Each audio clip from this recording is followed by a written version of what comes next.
Hello दोस्तों, आप सभी लोगों को स्वागत है BSL स्टडी पॉइंट में। तो आप सबकी पढ़ाई कैसी चल रही है? अच्छी चल रही होगी।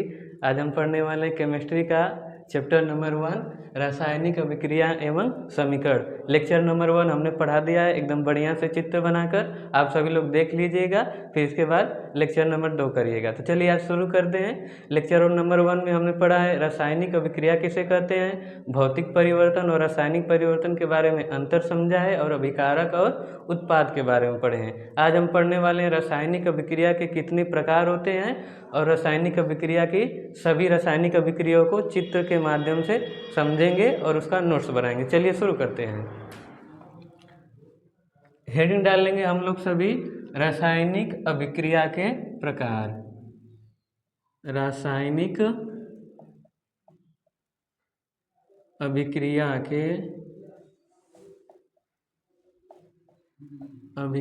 के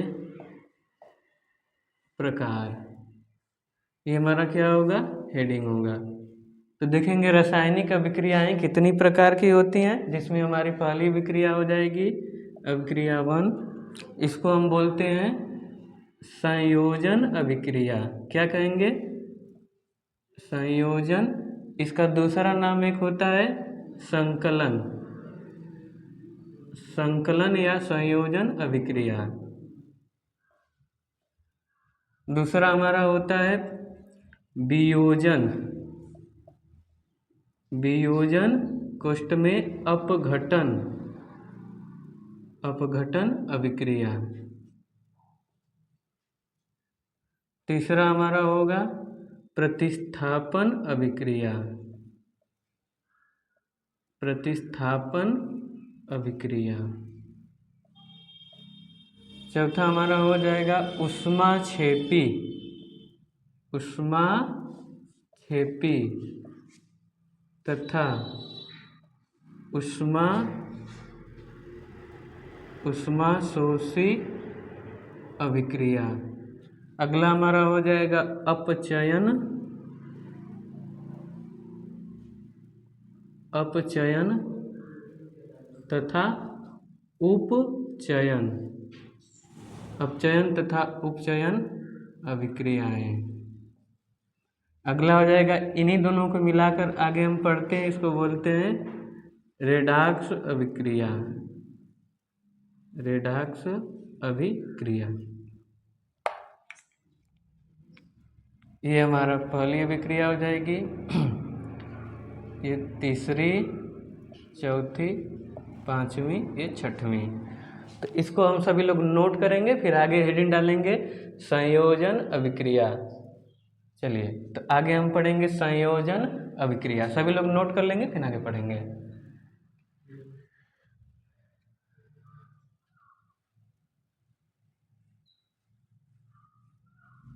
संयोजन अभिक्रिया, ये हमारी हेडिंग हो जाएगी संयोजन अभिक्रिया।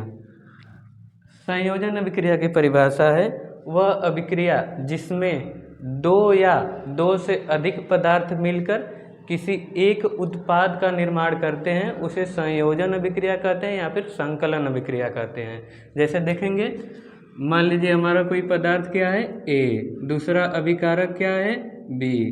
पदार्थ या अभिकारक ये दोनों मिलकर कोई अगर एक उत्पाद का निर्माण करते हैं, मान लीजिए ए बी बनाते हैं, तो इस अभिक्रिया को क्या कहेंगे, संयोजन अभिक्रिया। यहाँ पर दो अभिकारक हो गए, अगर दो से ज़्यादा अभिकारक हो गए तो भी, अगर दो से ज़्यादा अभिकारक भी मिलकर एक उत्पाद का निर्माण करेंगे तो भी हमारी वो क्या हो जाएगी, संयोजन अभिक्रिया। जैसे देखेंगे, मान लीजिए हमारा एक अभिकारक पदार्थ ए है, दूसरा क्या है, बी, तीसरा अभिकारक क्या ले लेते हैं, सी। अगर ये तीनों मिलकर एक पदार्थ बनाते हैं, मान लीजिए वो हमारा पदार्थ क्या है, ए बी सी, तो इसे कहेंगे संयोजन अभिक्रिया। हमारा पहला पदार्थ ए हो गया, दूसरा पदार्थ बी, अगर ये दोनों मिलकर एक पदार्थ बनाए, ये हमारा एक पदार्थ है, तो ये क्या कहलाएगा, ये भी संयोजन अभिक्रिया कहलाएगा। ये तीनों मिलकर बना रहे हैं एक पदार्थ, तो ये भी क्या हो जाएगा, संयोजन अभिक्रिया। तो संयोजन अभिक्रिया की परिभाषा होती है, यहाँ पर लिखेंगे, वह अभिक्रिया अभी मतलब इसका मतलब अभिक्रिया लिख लीजिएगा। वह अभिक्रिया जिसमें दो या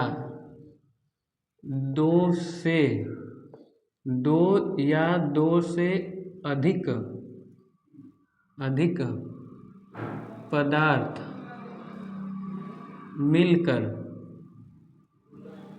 मिलकर किसी एक उत्पाद का निर्माण करते हैं। किसी एक उत्पाद का निर्माण करते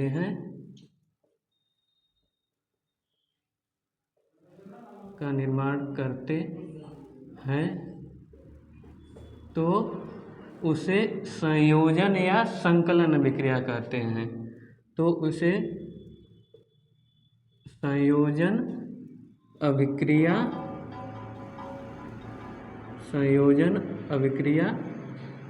कहते हैं। यहाँ पर देखेंगे, वह अभिक्रिया जिसमें दो, यानी ये अभिकारक पदार्थ और ये अभिकारक पदार्थ, या दो से अधिक, यानी दो से अधिक मतलब 3 ले लें या 4 ले लें या कोई भी ले लेते हैं।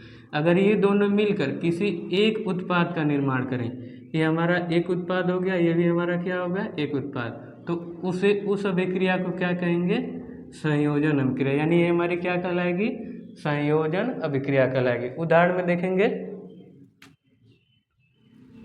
उदाहरण में हो जाएगा हमारा कोयले का दहन। क्या होगा, कोयले का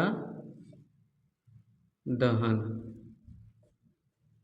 जैसे जानते हैं हम सभी लोग, कोयला हमारा क्या कहलाएगा, ईंधन कहलाएगा। तो हम जानते हैं जब किसी ईंधन को ऑक्सीजन की उपस्थिति में जलाते हैं तो कौन सी गैस निकलती है, कार्बन डाइऑक्साइड। कोयले का प्रतीक हमारा क्या होगा, C होगा, और ऑक्सीजन वायुमंडल से ले लेंगे। अब इन दोनों को जलाएंगे तो कार्बन डाइऑक्साइड गैस निकलेगी, यानी ये किसका उदाहरण हो जाएगा, संयोजन अभिक्रिया का। देखते हैं, यहाँ पर हम ले लेते हैं, मान लीजिए कोयला, ये हमारा क्या हो गया, कोयला। इनको हम क्या करते हैं, यहाँ पर जलाते हैं ऐसे।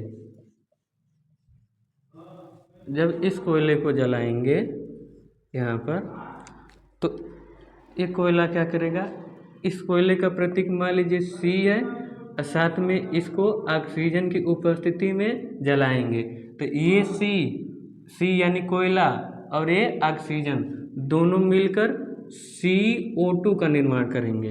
क्या करेंगे, CO2, यानी ये कार्बन हो गया, ये क्या हो गया, ऑक्सीजन। जब इन दोनों को जलाएंगे तो क्या बनेगा, CO2, यानी ये हमारी कौन सी अभिक्रिया हो जाएगी, संयोजन अभिक्रिया हो जाएगी। देखेंगे ऐसे, वो समीकरण में लिखना होगा तो क्या करेंगे, समीकरण में अगर लिखना होगा तो ये हमारा हो गया कोयला, ये क्या हो गया, ऑक्सीजन हो गया।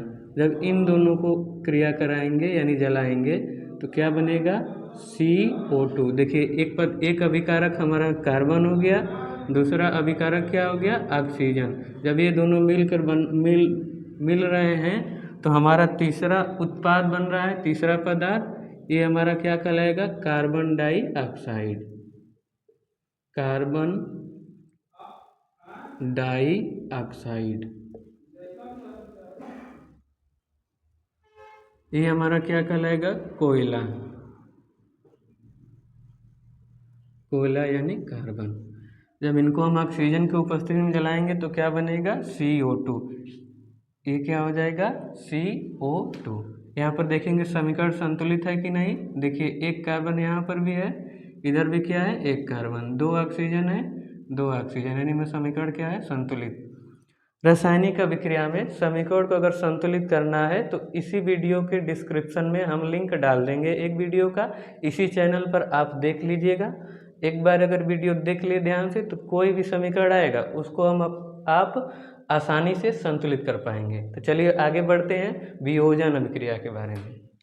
तब तक आप लोग स्क्रीनशॉट ले लीजिएगा। बेटा नहीं,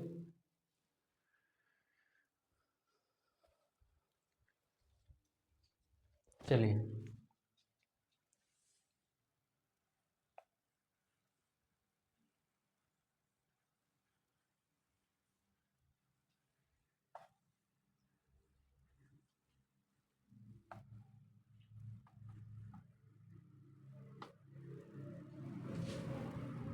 दूसरी अभिक्रिया हमारी हो जाएगी वियोजन अभिक्रिया।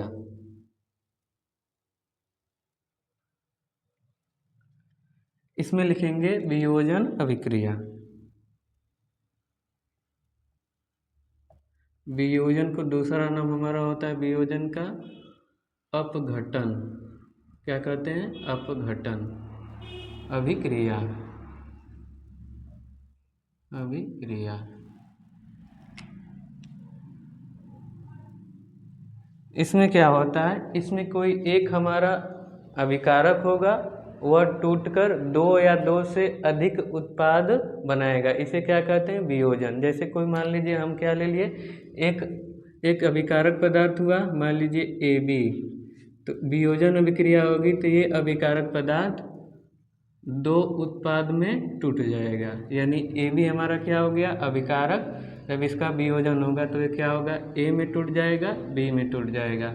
दूसरा कल मान लीजिए हमारा कोई अभिकारक पदार्थ क्या है? ABC। जब इसकी वियोजन अभिक्रिया होगी तो ये क्या होगा?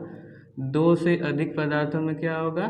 टूट जाएगा। तो इसे क्या कहते हैं हम? वियोजन अभिक्रिया कहते हैं। वियोजन अभिक्रिया की परिभाषा होती है वह अभिक्रिया जिसमें कोई पदार्थ अपघटित होकर दो या दो से अधिक उत्पाद का निर्माण करता है, उसे वियोजन अभिक्रिया कहते हैं। यानी परिभाषा अगर लिखना होगा तो क्या लिखेंगे? वह अभिक्रिया जिसमें कोई पदार्थ अपघटित होकर या टूटकर, कोई पदार्थ अपघटित होकर या फिर टूटकर दो या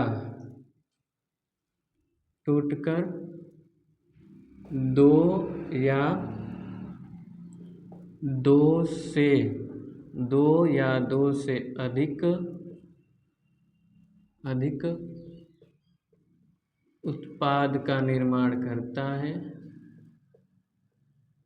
अधिक उत्पाद का निर्माण करता है,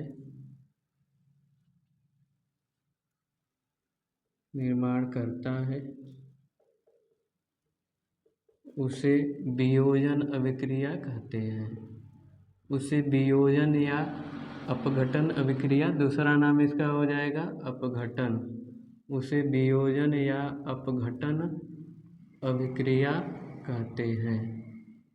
वियोजन या अपघटन अभिक्रिया कहते हैं। जैसे देख लीजिए,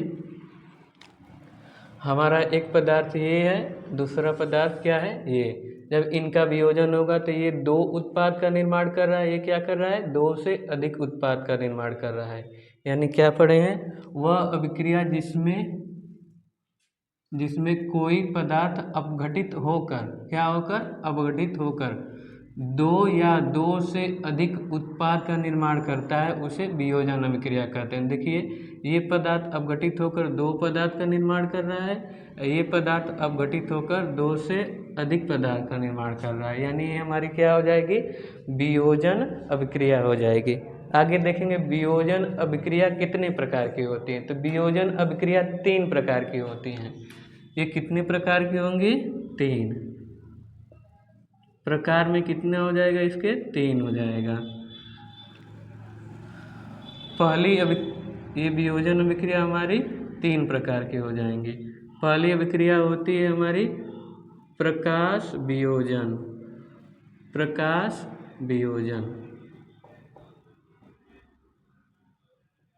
प्रकाश वियोजन में क्या होता है? जब किसी पदार्थ को हम प्रकाश देते हैं तो वह दो या दो से अधिक पदार्थों में अपघटित हो जाती है, तो उसे कहेंगे प्रकाश वियोजन। इसमें क्या होगा? मान लीजिए हमारा क्या है? अभिकारक कोई है, अभिकारक हमारा हो गया, इसको हम क्या देंगे? प्रकाश देंगे। इसको हम क्या देंगे? प्रकाश। जब प्रकाश देंगे तो ये अभिकारक क्या होगा हमारा? देखिए, ये अभिकारक प्रकाश देने पर ये अभिकारक दो या दो से अधिक पदार्थ में क्या हो जाएगा?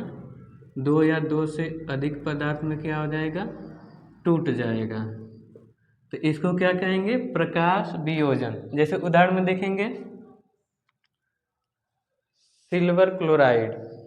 सिल्वर क्लोराइड को जैसे हम प्रकाश देंगे वो किस में टूट जाएगा, सिल्वर में टूट जाएगा, यानी चांदी में टूट जाएगा और क्लोरीन गैस निकल जाएगी। जैसे देखेंगे, मान लीजिए हमारा कोई बर्तन है, यहाँ पर हमने क्या रखा है, सिल्वर क्लोराइड। क्या रखे हैं, सिल्वर क्लोराइड, यानी सिल्वर क्लोराइड। इसको हम क्या देंगे, प्रकाश देंगे। यहाँ पर ऐसे ऐसे प्रकाश देंगे ना, तो ये सिल्वर क्लोराइड क्या होगा, चांदी में टूट जाएगा। और दूसरा में इसके साथ क्लोरीन गैस जो बनी है, क्लोराइड का हमारा सूत्र होता है AgCl। देखिए, ये एक संयोजी, ये धन आयन है, इसकी संयोजकता क्या होती है, एक। ये ऋण आयन है, इसकी संयोजकता क्या होगी, एक। जब ये दोनों मिल जाएंगे ना, इसकी संयोजकता भी एक है, इसकी संयोजकता भी क्या है, एक है। ये प्लस का है, ये माइनस का है, दोनों एक एक हैं, तो दोनों मिलकर क्या बना देंगे, AgCl। जब इनको हम क्या देंगे, इनको हम देंगे क्या, प्रकाश देंगे। इनको हम देंगे प्रकाश, तो ये किस में टूट जाएगा, Ag में टूट जाएगा, यानी सिल्वर यानी चांदी में टूट जाएगा। साथ में इससे कौन सी गैस निकल जाएगी, क्लोरीन गैस। ये हमारी क्या हो जाएगी, क्लोरीन गैस क्या हो जाएगी, अलग हो जाएगी। चांदी हमारा क्या हो जाएगा, अलग हो जाएगा। तो देखिए, यहाँ पर इसको संतुलित करना होगा, तो ध्यान देंगे, सिल्वर यहाँ पर एक है, तो ये एक है, लेकिन यहाँ पर क्लोरीन हमारा कितना है, दो। यहाँ पर क्लोरीन क्या है, एक। तो क्या करेंगे, इसके आगे दो लगा दिए। जब दो लगाएंगे तो यहाँ पर दो सिल्वर हो जाएगा और दो क्लोरीन। तो क्लोरीन तो बैलेंस हो गया, लेकिन सिल्वर यहाँ पर दो है, यहाँ पर एक है, तो इसमें भी क्या कर देंगे, दो का गुणा कर देंगे। तो ये हमारा समीकरण क्या हो जाएगा, संतुलित। यानी प्रकाश वियोजन की अभिक्रिया क्या हो जाएगी, प्रकाश वियोजन की अभिक्रिया का ये क्या हो जाएगा, उदाहरण। क्या हो जाएगा, उदाहरण। अगर इसकी परिभाषा लिखना होगा तो आसान है, एक बार हम बता देते हैं। देखिए, वह अभिक्रिया जिसमें अभिकारक पदार्थ को प्रकाश देने पर वह दो या दो से अधिक पदार्थ में टूट जाता है, उसे क्या कहेंगे, प्रकाश वियोजन। उष्मी वियोजन ऐसे ही होता है। इसमें क्या करेंगे, अभिकारक को क्या कर देंगे, उष्मा देंगे। जब उष्मा देंगे ना, तो ये भी क्या होगा, दो या दो से अधिक पदार्थ में टूट जाएगा, तो उसे कहेंगे उष्मी वियोजन। अब विद्युत वियोजन में भी ऐसा होता है, कोई अभिकारक लेंगे, उसमें क्या प्रोवाइड करेंगे, विद्युत धारा, तो क्या हो जाएगा, अपने दो या दो से अधिक तत्वों में टूट जाएगा, तो कहलाएगा विद्युत वियोजन। चलिए आगे देखते हैं, प्रकाश वियोजन या प्रकाश अपघटन। ठीक है, ये हमारा हो गया प्रकाश वियोजन। इसका स्क्रीनशॉट ले लीजिएगा, फिर आगे हम पढ़ते हैं उष्मी अपघटन। ये प्रकाश वियोजन अभिक्रिया का यह पहला प्रकार हो गया। दूसरा प्रकार हमारा होगा उष्मीय अपघटन। चलिए हेडिंग डालते हैं, उष्मीय अपघटन। प्रकार तीन होते हैं, ये हुआ प्रकाश वियोजन, सेम यही रहेगा, ध्यान दीजिएगा, कुछ नहीं करेंगे, बस केवल ये प्रकार तीन होते हैं तो तीन ही रहेंगे, है ना। ये हमारा हो जाएगा दूसरा प्रकार। दूसरा प्रकार में हमारा हो जाएगा उष्मी अपघटन। क्या होगा, उष्मी अपघटन या उष्मी वियोजन। उष्मी अपघटन में क्या होगा, देखिए, प्रकाश वियोजन में हम अभिकारक को क्या दे रहे थे, प्रकाश। तो उष्मी वियोजन में हम प्रकाश न देकर क्या देंगे, इसको उष्मा देंगे। अभिकारक को क्या देंगे, उष्मा देंगे, यानी इसको क्या करेंगे, गर्म करेंगे। जब गर्म करेंगे, उष्मा देंगे मतलब गर्म करेंगे। गर्म करेंगे तो ये क्या होगा, दो या दो से अधिक पदार्थ में क्या होगा, टूट जाएगा। दो या दो से अधिक पदार्थ में क्या होगा, टूट जाएगा। जैसे चूना पत्थर का नाम सुना होगा आप लोगों ने। चूना पत्थर का सूत्र होता है CaCO3। तो जैसे हम इसको गर्म करते हैं चूना पत्थर को, तो ये क्या होगा, कैल्शियम ऑक्साइड में और CO2 में क्या हो जाता है, टूट जाता है। तो देखेंगे, ये हमारा हो जाएगा चूना पत्थर।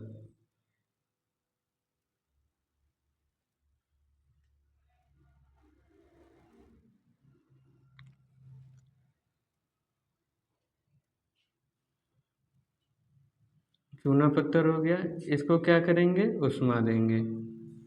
क्या करेंगे, उष्मा देंगे। ठीक है, ऐसे हम क्या दिए, उष्मा, यानी हमारा क्या होगा, चूना पत्थर। इसमें क्या लिए हम, चूना पत्थर, यानी CaCO3। इसको क्या करेंगे, ऐसे त्रिभुज का निशान मतलब होता है गर्म करना। जब इसको हम गर्म करेंगे तो ये किस में टूटेगा, CaO में टूट जाएगा, और साथ में इसके साथ कौन सी गैस निकल जाएगी, CO2 गैस निकल जाएगी। यानी यहाँ पर क्या बन जाएगा हमारा उत्पाद के रूप में, CaO, और कौन सी गैस निकल जाएगी, CO2। इसको संतुलित नहीं करना है, पहले से संतुलित है। देखिए कैल्शियम कितना है, 1 ठो, कार्बन कितना है, 1, ऑक्सीजन देखिए 3 यहाँ पर भी है, तो यहाँ पर भी क्या है, 3। इसको बोलते हैं हम चूना पत्थर। क्या कहेंगे इसको, चूना पत्थर। इनको हम क्या कर रहे हैं, यहाँ पर क्या कर रहे हैं बताइएगा, गरम कर रहे हैं। देखिए गरम कर रहे हैं यानी उष्मा दे रहे हैं, तो ये क्या हो जाएगा, कैल्शियम ऑक्साइड में क्या होगा, टूट जाएगा। इसको बोलते हैं कैल्शियम ऑक्साइड। साथ में कौन सी गैस निकल जाएगी, कार्बन डाइऑक्साइड गैस। तो इसको हम क्या कहेंगे, उष्मीय अपघटन। चलिए इसको एक बार देख लीजिएगा, ये हमारा हो जाएगा, इसका उदाहरण हो जाएगा। क्या हो जाएगा ये, उदाहरण। सबसे पहले क्या लिखेंगे, हेडिंग डालेंगे 2 नंबर, उष्मीय अपघटन। इसमें लिखेंगे वह अभिक्रिया जिसमें अभिकारक को उष्मा देने पर यानी गर्म करने पर यह 2 या 2 से अधिक पदार्थों में टूट जाता है तो उसे उष्मीय अपघटन कहते हैं। उदाहरण में चूना पत्थर को गर्म करने पर यह कैल्शियम और ऑक्सीजन CO2 में क्या होता है, टूट जाता है, कैल्शियम ऑक्साइड में और CO2 में टूट जाएगा, यानी इसको क्या कहेंगे, उष्मीय अपघटन। चलिए गलत बंद। चलिए अब आई होप कि आप लोगों ने स्क्रीनशॉट ले लिया होगा बढ़िया से। तो चलिए आगे पढ़ते हैं, विद्युत अपघटन या विद्युत वियोजन। तो हेडिंग डालेंगे यहाँ पर, ये हमारा कौन सी अभिक्रिया हो जाएगी, ये तीसरी अभिक्रिया हो जाएगी। ये हमारी हो जाएगी तीसरी अभिक्रिया। यहाँ पर हम क्या लिखेंगे, इसको हटाकर क्या लिख देंगे, विद्युत अपघटन। क्या हो जाएगा हमारा, विद्युत अपघटन। परिभाषा देखिए सेम उसी तरह रहेगी। इसमें क्या होगा, इसकी परिभाषा क्या लिखेंगे, वह अभिक्रिया जिसमें अभिकारक में, वह अभिक्रिया जिसमें अभिकारक में विद्युत धारा प्रवाहित करने पर, क्या यहाँ पर प्रवाहित करेंगे हम लोग, विद्युत धारा, विद्युत धारा।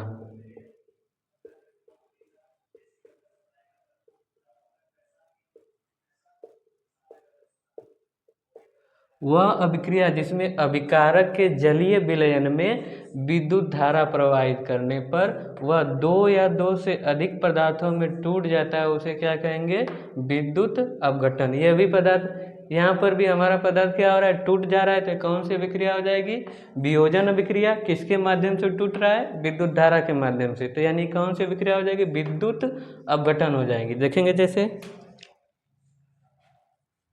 ऐसे, यहाँ पर देखेंगे जल लेंगे। जल का सूत्र सब लोगों को मालूम है, जल का सूत्र क्या होता है, H2O, यानी हाइड्रोजन और ऑक्सीजन मिलकर क्या बनाते हैं, जल। देखेंगे जल, यानी जल का हमारा सूत्र क्या होगा, H2O। इसमें कौन से अवयव तत्व होंगे, यानी इसके घटक क्या होंगे, H पर हाइड्रोजन होगा और क्या हो जाएगा, ऑक्सीजन। तो क्या करेंगे देखेंगे, एक यहाँ पर क्या ले लेंगे हम लोग, बीकर ले लेंगे। क्या ले लेंगे, बीकर। ठीक है, इसमें क्या भर देंगे हम लोग, पानी, जल।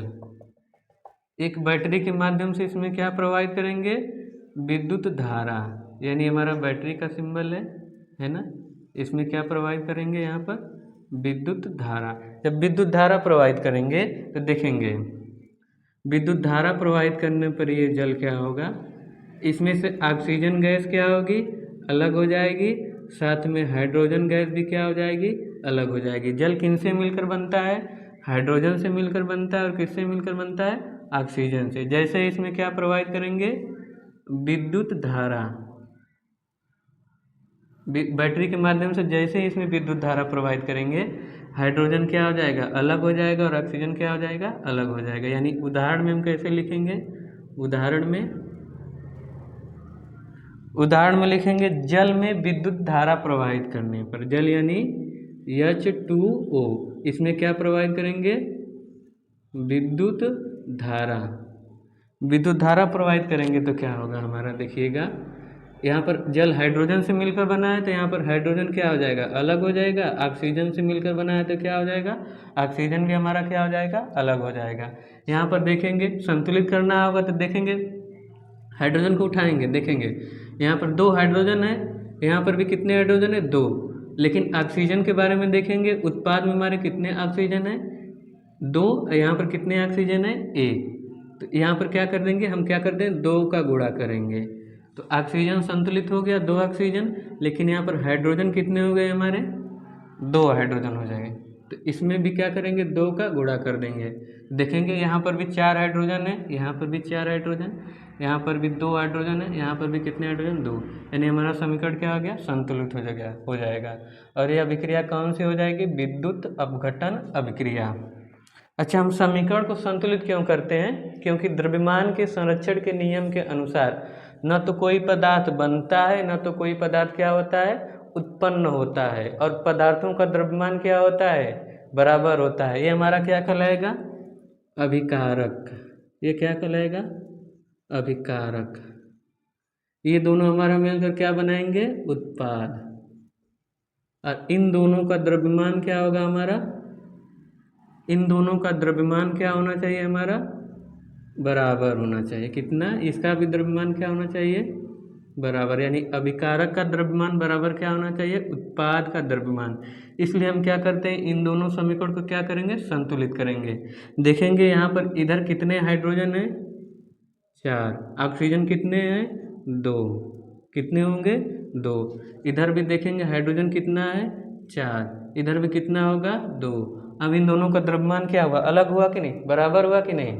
देखिए यहाँ पर भी 4 हाइड्रोजन है, यहाँ पर भी 4 हाइड्रोजन है, यहाँ पर 2 है, यहाँ पर भी 2 है। यानी कोई पदार्थ न तो बन रहा है न तो नष्ट हो रहा है। साथ में इनका भी द्रव्यमान क्या है, बराबर है। इनका भी द्रव्यमान क्या होगा, बराबर होगा। यानी ये किसका पालन कर रहा है, द्रव्यमान के संरक्षण के नियम का। यानी हमारी अभिक्रिया क्या हो जाएगी, सही हो जाएगी। इसलिए हम इसको क्या करते हैं, समीकरण को क्या करते हैं, संतुलित करते हैं। चलिए इसको एक बार देख लीजिएगा बढ़िया से। चलिए, तो आज के लिए इतना ही। अगर आप लोगों को ये लेक्चर पसंद आया होगा तो इसको क्या कर लीजिएगा, लाइक कर लीजिएगा, चैनल को सब्सक्राइब कर लीजिएगा और शेयर कर लीजिएगा। साथ में वीडियो में अंत तक बने रहने के लिए धन्यवाद। फिर आगे पढ़ेंगे लेक्चर नंबर 3 में ऊष्माक्षेपी अभिक्रिया, ऊष्मा अवशोषी अभिक्रिया और रेडॉक्स अभिक्रिया। धन्यवाद।